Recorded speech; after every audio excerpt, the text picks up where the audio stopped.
get comfortable reading your contracts. Reading your own contracts sounds very simple, but it can save you down the line.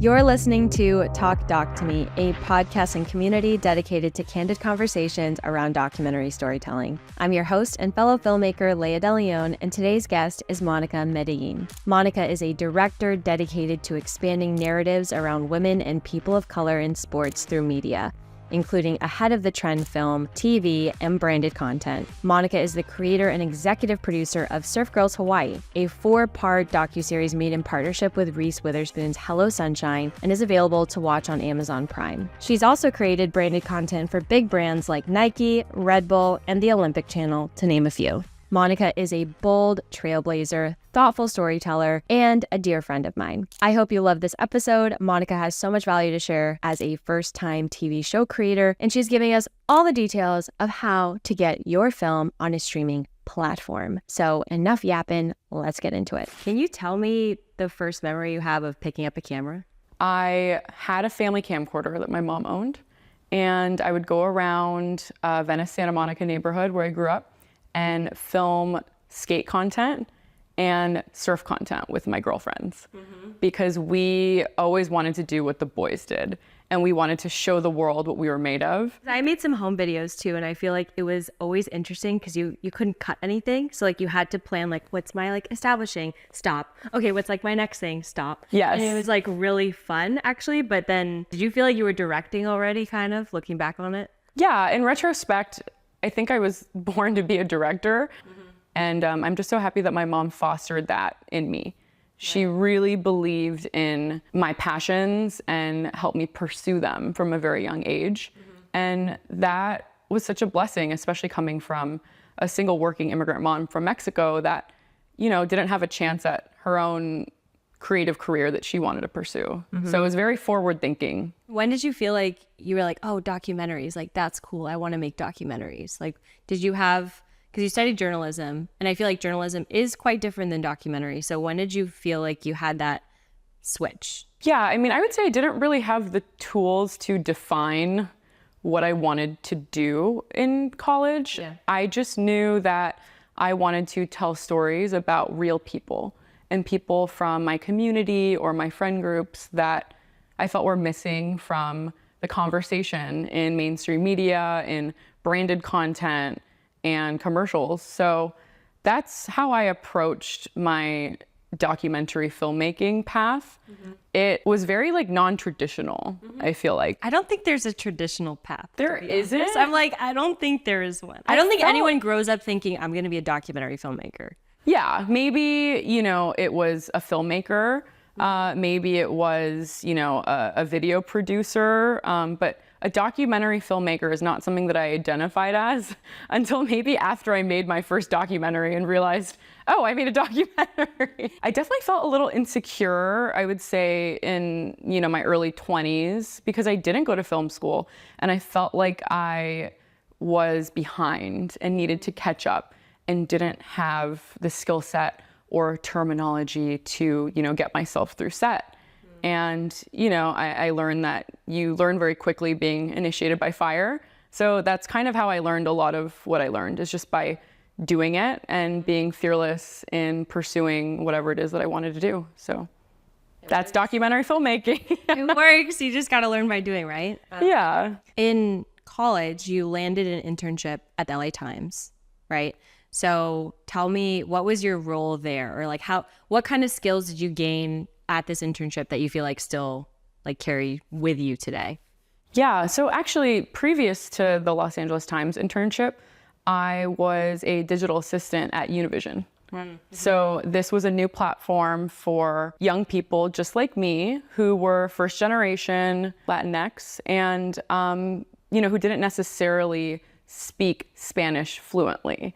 So that really caught my attention because I never really felt like I was Latina enough. And this platform was geared towards this demographic. And we told stories about people like me and people like my friends who identified in so many different ways. After having both of those experiences, the Los Angeles Times internship that I had was really unique because we were adjacent to the newsroom, but we weren't reporting on daily news stories. It was a new digital platform that was aimed towards making a digital documentary a week that reflected this emerging American identity. So around race, immigration, and cultural identity. So this is where I really got to make the first documentary films that I'm really proud of still today. And as an intern, I worked my way up towards associate producer and was producing these films. So that's ideating the concept, that's going into different communities in the United States and talking to people and hearing their stories. And this was around the 2016 election, which was a very heated time. And we are still seeing the aftermath of that. So how can we uncover the stories of people who are maybe politicized in the news? That time was super special to me because I learned how to create character-driven content and, you know, story-driven content. It didn't matter what cameras we had, it didn't matter what budget we had, but we had a unique story and a unique angle. Yeah. So there were a lot of great films that I made at that time that I think influence my work now. For sure. And for people that maybe, you know, you get a cool internship or job and you're like, yes, like I got an internship at the LA Times, like mom would be proud. But then you were an intern first and then you ended up being an associate producer. What things did you do that you feel like you stood out to earn that spot? Or like, tell me a little bit, like for people that are thinking or have a cool job, if you will, or a cool internship, a cool opportunity, but then you still have to work to move your way up, right? Like what are those things that you did that you feel like set you up for that? I mean, I learned this work ethic from seeing my mom work to make ends meet, my older sister. For me, I mean, it was showing up early, staying late. It was showing up as 150%, not just 90. It was, you know, offering help even when, you know, maybe I wasn't asked. Obviously, you have to find a balance because you don't want to be the annoying intern. You don't want to be annoying, but you want to be helpful. Yeah. Yeah. So it came from a very humble place of wanting to learn and just expose myself to as many opportunities as possible. My first tasks as an intern at the LA Times were actually transcribing interviews for the documentaries that we were making. Thank goodness for Premiere now, right? Yeah. You don't have to do that. Nobody has to do that. I'm glad that I was able to gain that skill set though, because that was my way of really intimately learning about this story.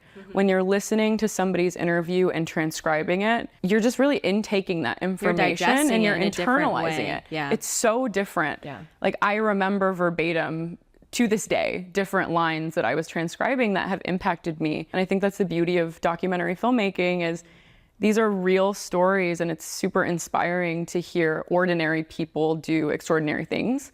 I was happy to transcribe. It took probably 8 to 10 hours because I also wanted it to be perfect. Yeah.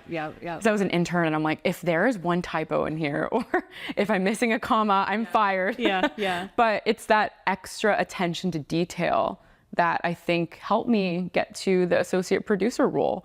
And I think it's what helps me excel as a director now.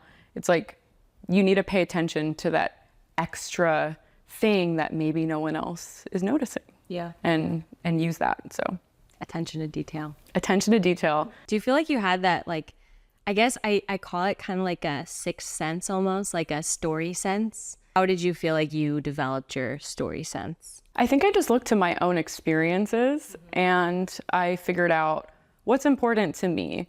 What do I feel is missing in the media and what I'm watching? How can I, show our experiences in a nuanced way? So I think that my sense just came from my shared experiences with my subjects at the time. Like I was dealing with topics around heavy things and social issues and political issues. And these are experiences that maybe my family member was going through as well. I have friends who are in a similar situation. So I really felt like that helped me relate to people and build trust with my subjects and whoever I was working with. Ideally, I like to build a relationship with people before turning a camera on, but in news, that's not always the case. Sometimes you're meeting somebody the morning of, and you need to make a compelling short film about them in one day. It's tough. I mean, like, everyone can try to be personable, but like, it is weird. You're like showing up to someone's house being like, cool, like, nice to meet you, make some small talk while we like set the cameras up, but it doesn't change the fact that like cameras are here. You just met this person. Yeah. Like, it's a big challenge. I feel like a lot of like, you get used to it, or you feel like, oh yeah, like I can talk to anyone. But whenever I really like stop and think about it, what we do, especially for those like one day shoots, or like you don't get a chance to meet with someone a lot ahead of time, you're really trying to like convince them to trust you. And it's like, it's a very interesting like psychology warfare type of like thing that we're always dealing with, I feel. It's so funny because if you show up to set and, you know, have an air about you or a stress about finishing the project, that comes through in your conversation and your work. Like, I almost feel like I need to prepare the day before for a set day where we're unlocking a story around somebody. Like, you need to go in there and really have your heart open and be willing to listen and contribute things about yourself. I share a lot of experiences that I've gone through, which then help someone that maybe I've never met open up about themselves. So it's this shared experience and relationship that you're building in real time, even though the cameras are on. Yeah. So it's a little more difficult, I think, to approach filmmaking in that way, but sometimes you have to do it, and those are my ways. Energy. I feel like that's so interesting, because I think it is something, like, I'm just thinking about when I prepare for shoots as well, that sometimes, I mean, with documentary, like, things can go out the window. You can have a beautiful treatment, you can have a beautiful shot list, but things will be different. But I think planning your energy is a very interesting like way of thinking about it. Because if you can, you know what you're generally doing, whether it's an interview or, you know, a tough scene or, you know, whatever it is, like, you're just like mentally preparing for how you can be supportive, or just like, it's the energy. It's like you're preparing for your energy. Yeah, and I think it's just as important as preparing your equipment and making sure that you have all of your ducks in a row. Your camera settings are okay. It's like, I put energy in that same category. Where am I, and how can I contribute positivity to this shoot? Because you're the one who's leading. And as the leader, you have a big responsibility to set the vibe, you gotta set the vibe. Make sure that everybody's comfortable. And I think as a director, that's such a privilege, because there's a reason why I wasn't producing. I think the producer doesn't necessarily have, you know, have that luxury because they're putting out fires. But I'm speaking as a director. I think my energy is a really important factor in preparing, because everyone is going to feed off of that. Yeah, and they look to you, right? Like, if something happens, they're like, how is Monica doing? You know, like, how's the director doing, you know? Yeah, and having a great producing partner. I think I'm still looking for a producing partner. I don't have someone that I always consistently work with, but when you have a great producer, everything is so much easier. Flow. And when they can handle and hold the emotions and the drama on set, it's just a game changer. Yeah. So yeah. I don't know, maybe one day we could. Maybe one day. Sorry, Matt. Sorry, Matt. So you had a job at the Los Angeles Times, and then what? What was next in your career? What was next was unpredictable at the time. Yeah. I decided to risk it all and start my own production company. I felt like I wanted to marry my passions for bridging these social issues and cultural stories with my love of sports. And that's exactly what I did with the Narnar Honeys, which was my first creative collective and later evolved production company that highlighted women and women of color in sports in front of the camera, but also behind the camera. A big part of that mission that I felt was different at the time was the fact that I emphasized how important it was to have diversity in our camera operators, our directors, producers. It was really important for me to have those women reflect the stories that we were telling. And we made some beautiful content.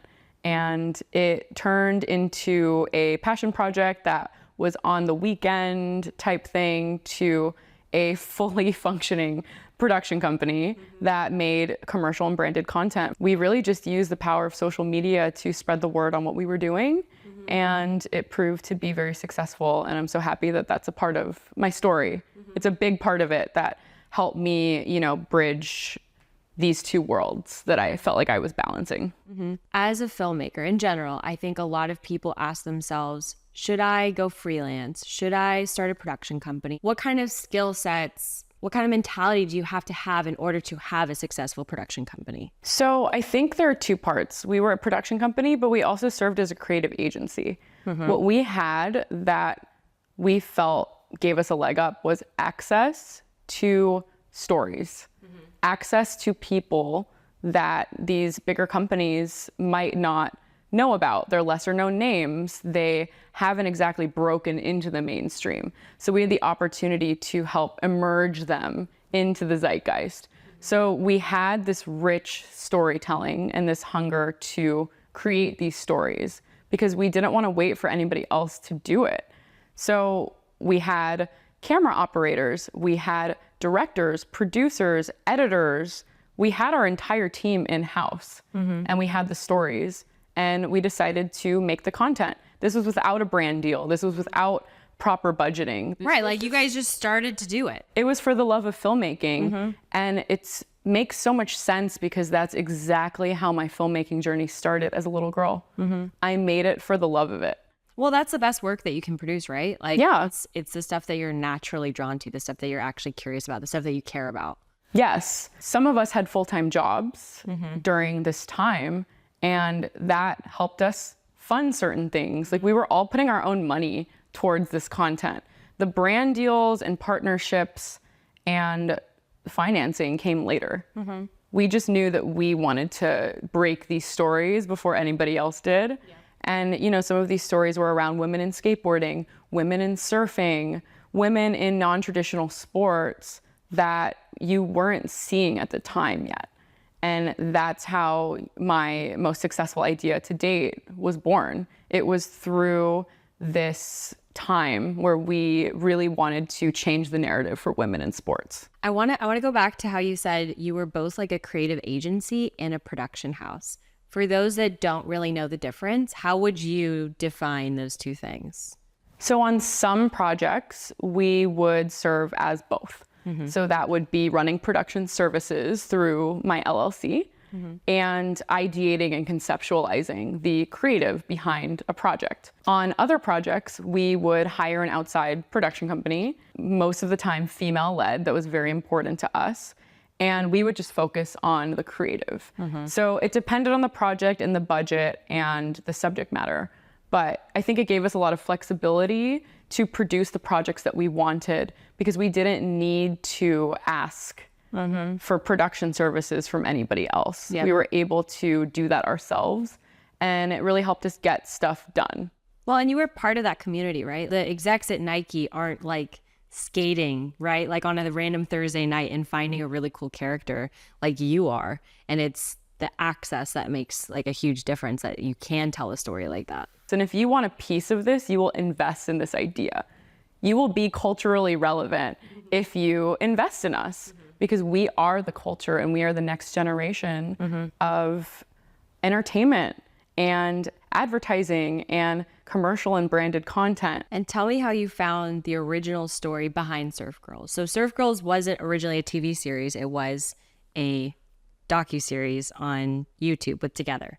So can you walk us through what was the ideation process and then how did you pitch that two together? During the time of running the Narnar Honeys, I knew that I wanted to create a film around women of color in surfing.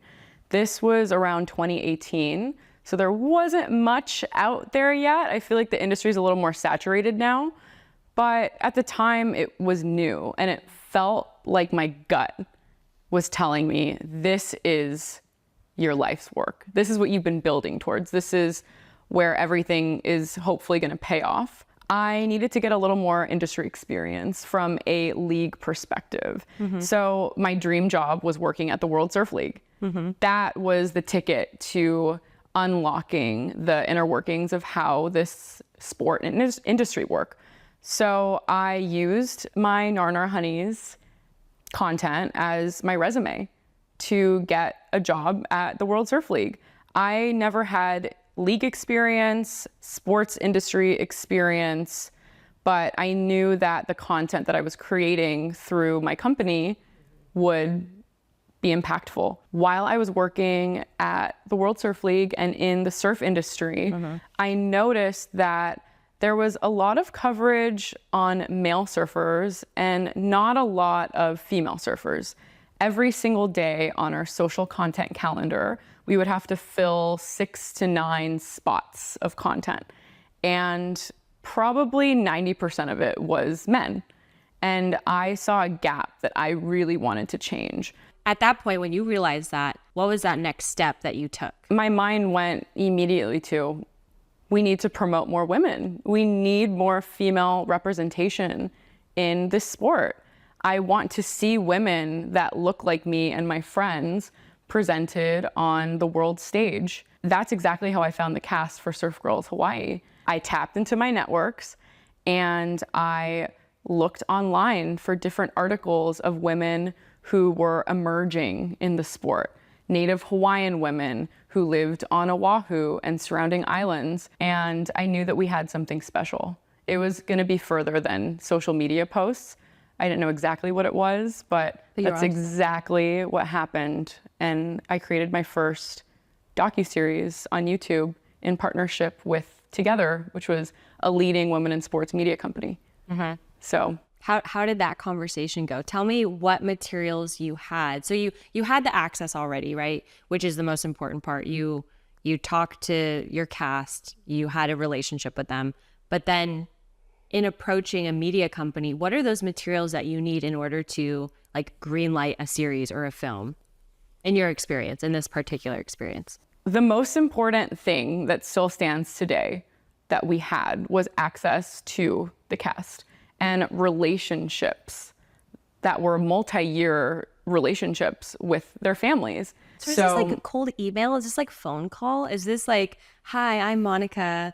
Like, I want to do a documentary potentially about your daughter. Like, I'd love to chat with you on the phone. So working in the surf industry, I built a lot of relationships with the surf network. So these are creatives, pro athletes, managers, agents. I played the phone tag game. Hey, do you know so-and-so? She, is 15 years old. She's sponsored by Hurley. I want to get in touch with her manager or her parent.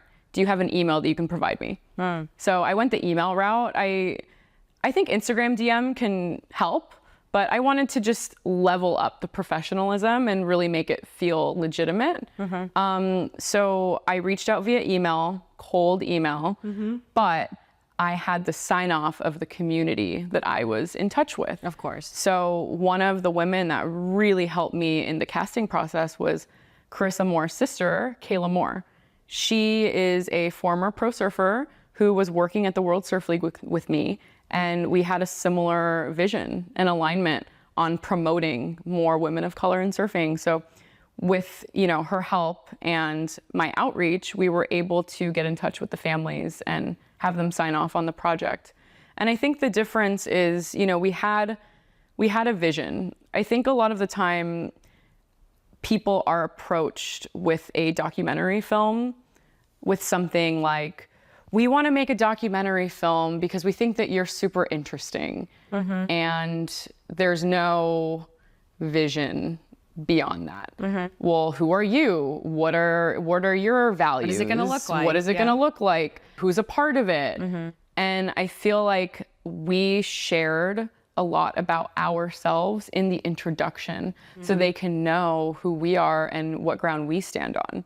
And that I am a woman of color surfer myself. That makes a huge difference. I've been surfing since I was 10 years old. I'm not pro, but I definitely understand the lifestyle and the culture behind it and want to know more.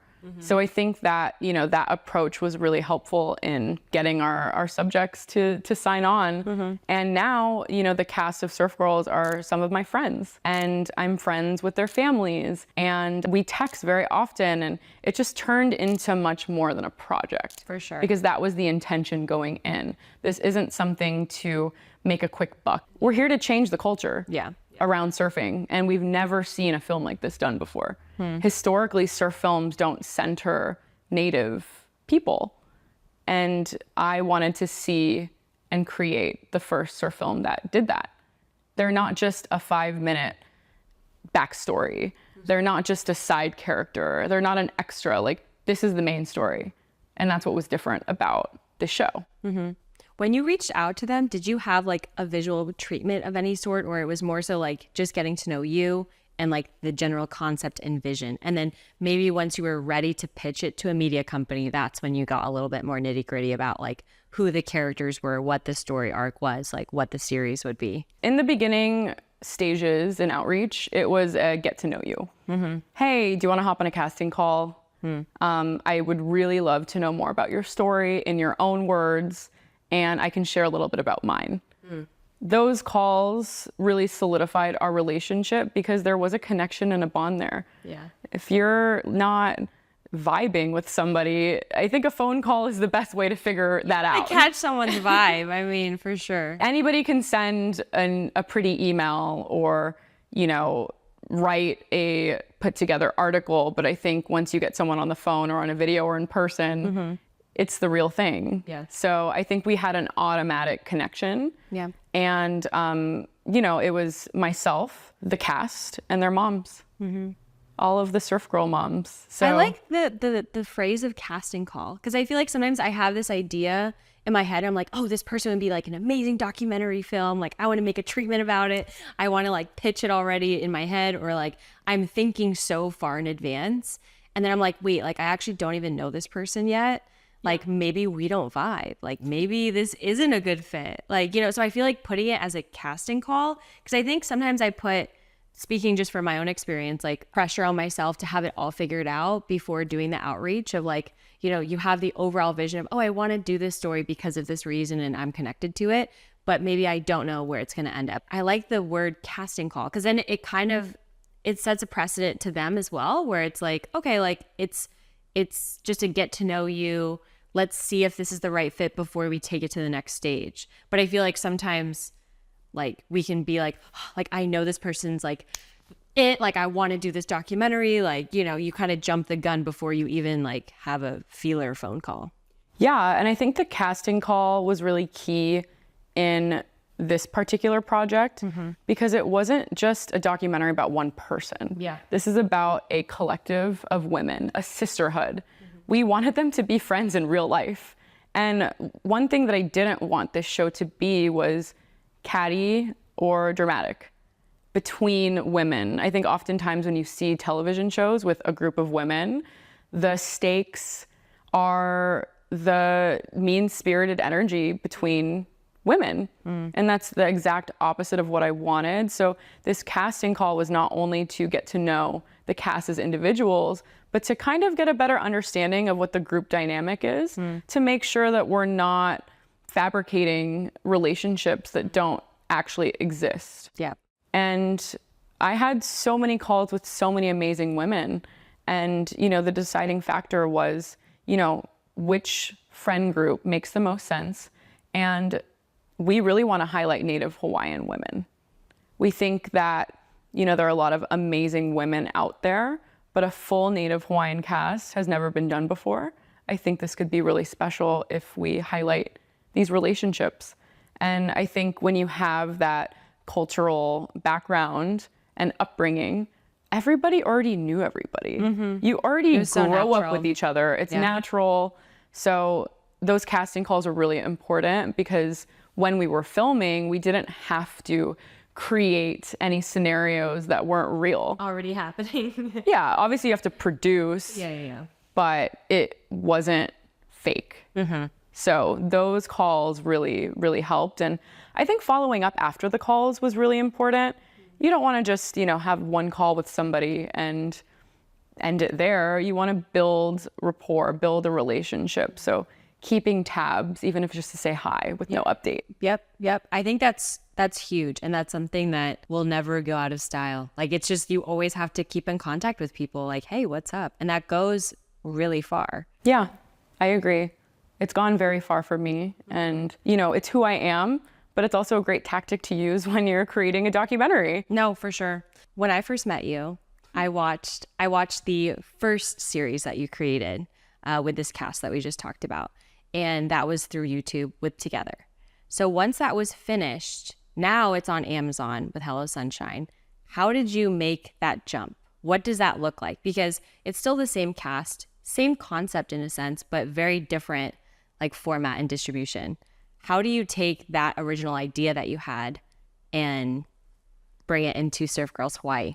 The original YouTube series was a series that I created for Together. We pitched strategically to Together because we shared the same values and were aligned in what we were doing as companies at the time. So through that financing, we released a series on YouTube. And from there, Hello Sunshine came on as another partner to additionally fund this idea to prepare for a streaming platform. Once Hello Sunshine came on board, we were able to create more materials to prepare this pitch for the market to go to a streaming platform. So what that looked like was filming a sizzle reel with Hello Sunshine Together and using some footage from the original documentary mixed in to then pitch around town. So Amazon was, you know, one of our first pitch meetings, and we sold it to them.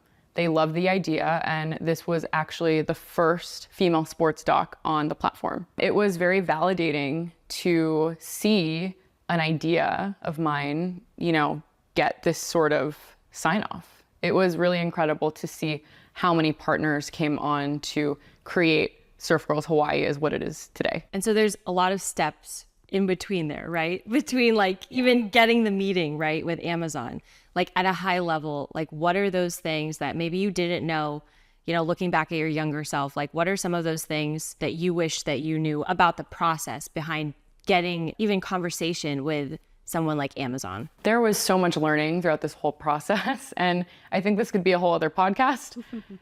I think the biggest learning was this Hello Sunshine Reese Witherspoon sign off was the most important step in getting this series to a streamer. Honestly, it was timing, but I think what was really important about this process is Hello Sunshine has a connection to the network and the streamers that I simply don't have as a up-and-coming director and producer in the industry. So you really want to attach yourself with a company that holds these connections and can make things happen that might not be in your wheelhouse yet. So through this relationship, we were able to connect with Amazon and other streamers and get the best deal possible. And the show sold. And I don't think it would have happened had Hello Sunshine not come on to support the project. How do you find that company? Like if you have, let's say, a documentary that you're working on yourself, you're thinking about getting on a Netflix, a Hulu, a HBO, whatever. What are those things? And you're just an emerging filmmaker. You don't have those connections. No one in your family is part of the entertainment world. Where do you go? Something that I learned through this process as well is researching what's in front of you. So when you turn on Netflix, turn on Amazon, turn on Apple, the three major streamers, and you see a show, you can look at the credits. You can see who produced it. You can see what production companies are attached to it.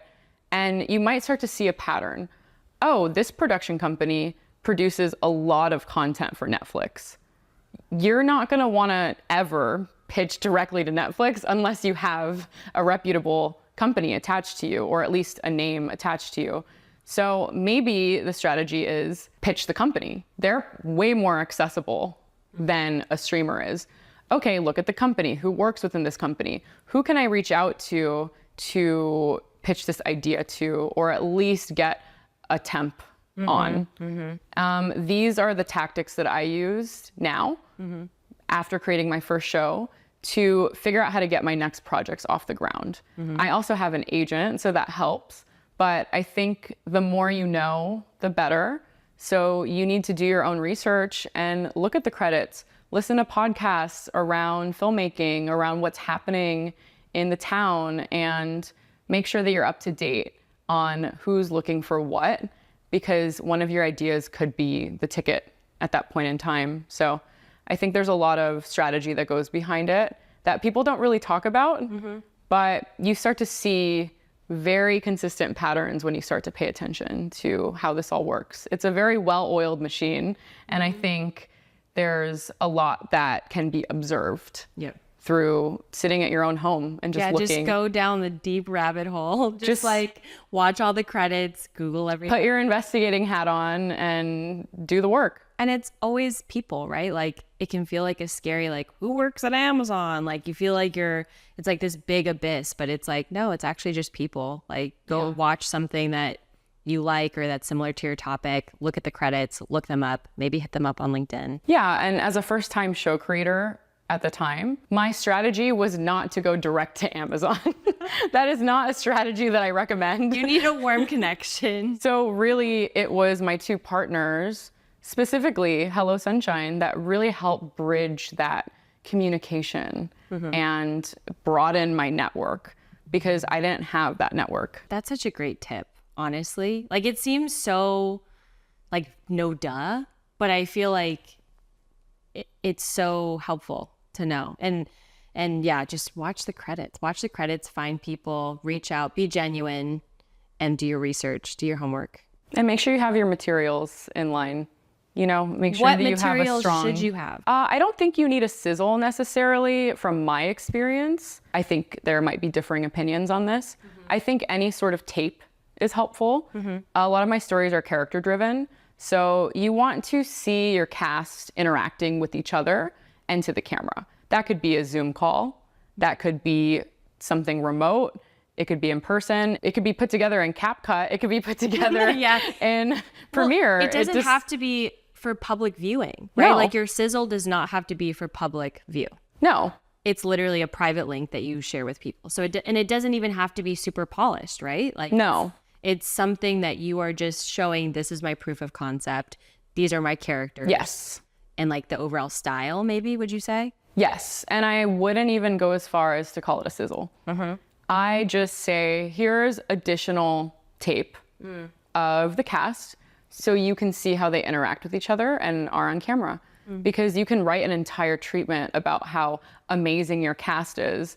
But if you're a first-time show creator, not many people are probably going to believe you until they see it. Yeah. So you really have to come in prepared with as many materials as possible and be ready to make some changes and hear some feedback and be flexible on your original idea.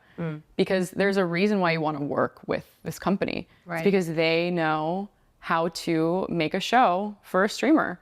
And you need to take that advice and make some concessions if they're going to be your partner in the future. And you really want to respect that feedback, but also make sure that you stay true to your vision as the creator of the show. So I think that's the balance that I'm still working on today. But through creating my first TV show, that was, one of the big takeaways was that first pitching process, making sure that you're prepared. And then once you land that deal, obviously there's a lot of negotiations and contracts and all of that. Like, what was the biggest learning for you in that process of legal matters, like making it official? The best advice that I received through the process of making my first TV show was to get comfortable reading your contracts. Reading your own contracts sounds very simple in theory, but it can save you down the line. The contract is the basis of your idea and your deal. So if you don't know what's in there, you're not really setting yourself up for success, in my opinion. There were a lot of terms that I had no idea existed. And you can use Google to figure out what those terms mean. You want to know every single sentence, phrase, and term in that contract so you can know what the basis of your deal is. And ideally, you work with an entertainment lawyer or your agent to button that up and make sure that it's within reason and to industry standard. But I have such a good relationship with my agent and my entertainment lawyer now. I can tell them what I want from a contract what I can pass on, what I can be flexible on, and they will package that for me and deliver it to the client or partner that we're working with. So it really is a strategic thing to be able to read your own contracts, because you can then have deeper conversations with your team around what you're looking for versus, what you can maybe, leave behind. What are some things that someone should consider thinking about, whether it's like the ability to have a creative say in a cut, or whether it's the credit? Like what are some of those like conversations that you had with yourself, like when you had the contract, or even before you knew the contract was coming? Like what were those things that you thought about for yourself? There are a couple of things in your deal points that you want to think about before signing a contract. You want to secure your credit. Is that an executive producer credit, a producer credit? What does that credit look like for you as the creator of your idea? And another thing is your fee. What does that fee look like for potentially working on this project for the next few months up to a year? I think, creative say is a really good point that you brought up. Some people want to take a passive credit and maybe not be a part of the set, and that's okay. But for me, it was really important to be a part of the creative process from its, ideation all the way through post. So I think asking for something like meaningful consultation in key creative matters and thinking about like, what are those key creative matters that are important to you? For me, it was making sure that I'm sent cuts in post to give feedback and notes on. On set, it's being present during interviews and scene work and B-roll, and making sure that I get to work with the director to create the vision in its new form. So those are a few things that... I hope everyone's taking notes. I'm like, this is like some good stuff, because I feel like from a run and gun perspective, all of that seems like obvious. Like, of course I'd watch it cut. Like, of course I'd be on set, or all these things. But when you are dealing with more partners, you're dealing with the streamers, it's, it is a well-oiled machine and they have their ways. And so you do have to list out your whole wish list. You are the creator and executive producer of Surf Girls Hawaii. What does an executive producer do? Well, this is a loaded question. Please spill the tea, because I'm dying to know, because I keep getting confused myself. An executive producer, or EP, also referred to as, could be a number of roles. They could be the financer on a project. They could be an executive who works at the partner company. It could be the creator. It could be the showrunner. It could be the celebrity attachment. It could be a number of things. So when you see the EP credit, you can't always assume that, they had a heavy hand in the production, but they were a very important part of the process. It's almost like a very important person. It's almost like VIP for whatever that means, actually, because executive producer is that. It's just a title in a sense. Like, it could mean so many different things based on the project. And most times you don't always really know. Yeah. And I will say each executive producer does have an integral role in the project. They're just different from each other. Mm-hmm. So not every executive producer will be on set. Some will be remote. Some will, have key creative decision-making power. Others would maybe want to be more passive. Either way, I think it was just a very interesting process that I learned about through creating my first TV show. And what I realized was I might look different than a typical executive producer or director on set in the entertainment industry. I sold this show before I was 30 years old. I am a young woman of color surfer who was mistaken for cast on the set of Surf Girls. Pretty much every time, I bet. Every time, hey, are you ready to get mic'd? I was like, no, actually, I created the show, but I really appreciate that. So it feels good to defy expectations in that way and look at it as something that's positive versus, before I almost saw it as, I'm lacking so much prominence and power and I'm new and maybe I don't deserve this, maybe I don't belong here. Mm. But I quieted those voices and that negativity and turned it into my superpower. Which is, I'm here and I earned it. And I feel like I can inspire younger women to pursue their dreams and go for it and be brave. So that's what I feel like I represent as a new executive producer. You can see it in the final product of Surf Girls Hawaii, how much heart went into this. And it's because of the team that was behind the camera and the trust that I built with the cast. They wouldn't have opened up had we not had years and years of friendship before. And being on set was very important to me because when cameras are on, it's super nerve-wracking. These are real women. These aren't actors or actresses. These are people, and we're following them through their real lives. And having someone like me on set help them open up emotionally. Like calm down a little bit. Yeah, and when you look behind the camera, I'm sitting right there rooting for them. There were a lot of parallels as they are entering the next level of their careers and deciding whether they want to be professional surfers or not miss out on all that life has to offer. I'm at a similar crossroads in my life. I'm trying to break into an industry that doesn't have much representation like me in it. So we definitely had a lot of moments where we realized that we are all going through very similar things, even though we are completely different people with completely different lives.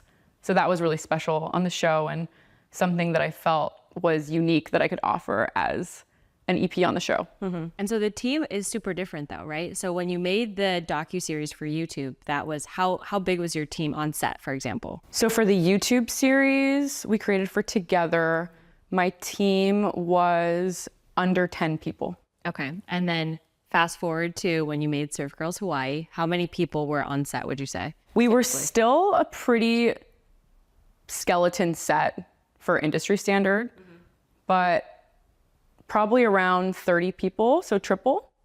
Wow, that's a lot. Triple was a shock to me. Yeah. What was the first day like for you? Like being like, whoa, 30 people. Like, it felt really validating. This many people believe in an idea that I created around women that are incredible and that haven't had the light shown upon them. Wow.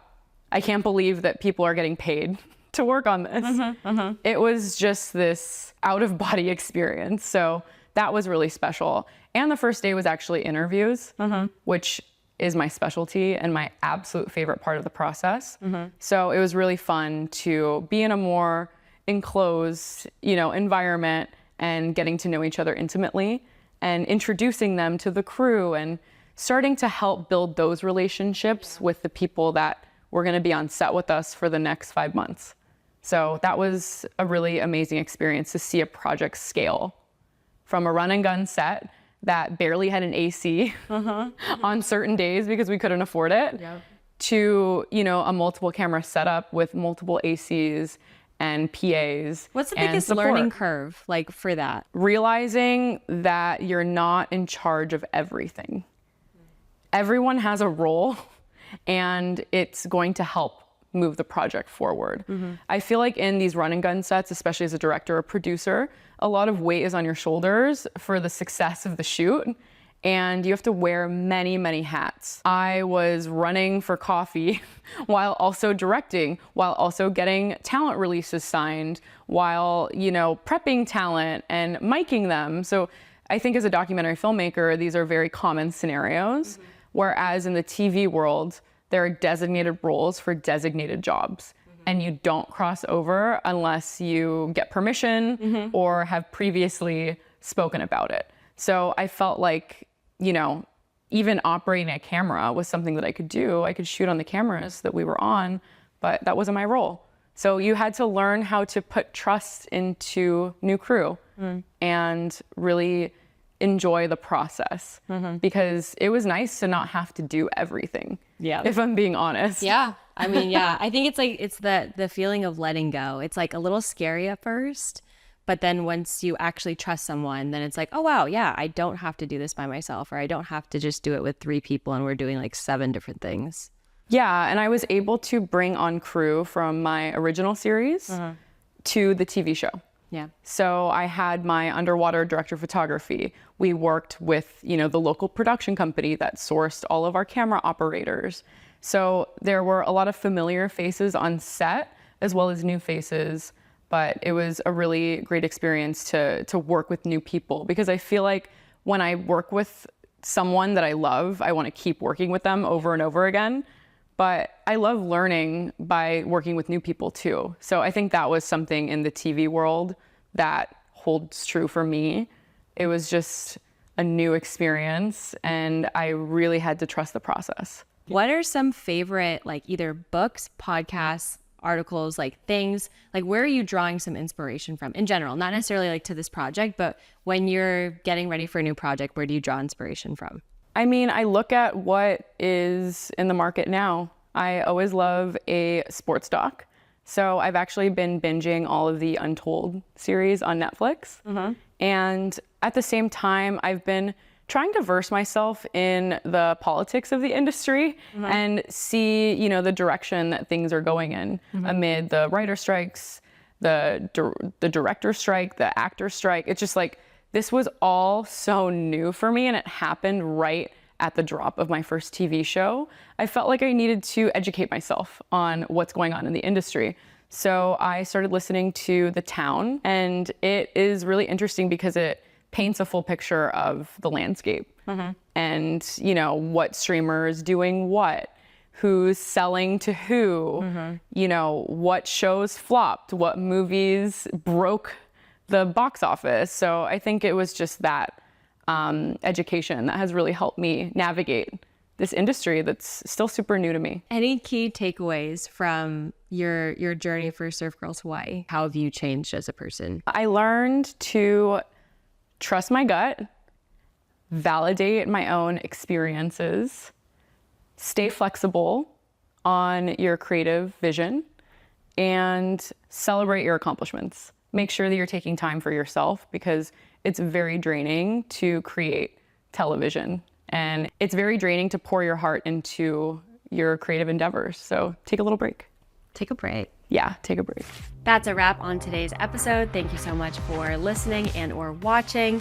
I hope you found this useful. If you did, give us a rating. This will really help us grow our audience and better serve you. Also, if you love talking docs, join our weekly Discord Wednesdays at 5 p.m. PST, where we discuss a doc of the week and check in with each other. Talk soon.